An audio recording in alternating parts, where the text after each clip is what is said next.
we are purifying this incorporation process. And now, as a question for you, and what I hope to work with you on, is making sure that the other part of this process is equally pure. Because I look at the requirements for incorporation, and they seem pretty clear to me in the state constitution. But I want to know if there's additional ones and where they come from. Thank you, sir. I appreciate it. Unless we have any comments. Sure. So, yeah, I've worked with groups in the past when it comes to incorporation on the bar, and it goes back to the same thing with the fire districts. Anytime that there is a taxing, I would be the one to run this local bill because it falls into my district. So what I did from the very beginning when I first took office, anytime that I'm going to grant a taxing authority or the ability to raise fees on the constituents that I serve, there's going to be a non-binding referendum put in place with 60% or more of the people voting for that. Okay. Then the bill would be run. You still have to meet all the requirements by state statute, and it comes back to the legislature, or excuse me, it goes back to the people for a vote. So everything that I just said is in state statute except for the initial non-binding referendum, which is something I put in place, and I've been consistent with this since I've served office, and it's non-negotiable. I'm just trying to understand because I don't see that written down anywhere. I know that you've said it before.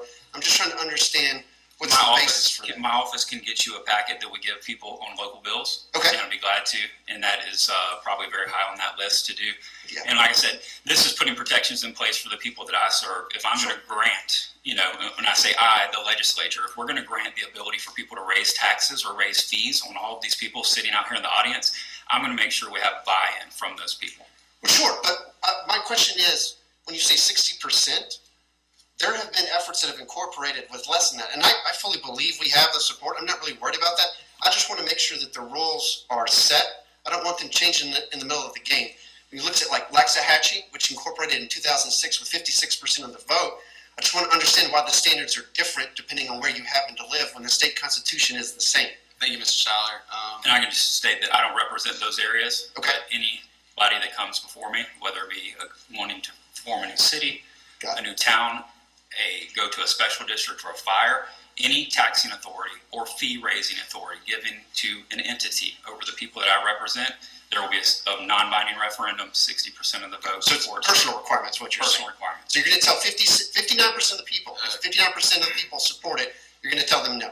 Yes. Got it. Okay, thank you, sir. I appreciate it. Thank you.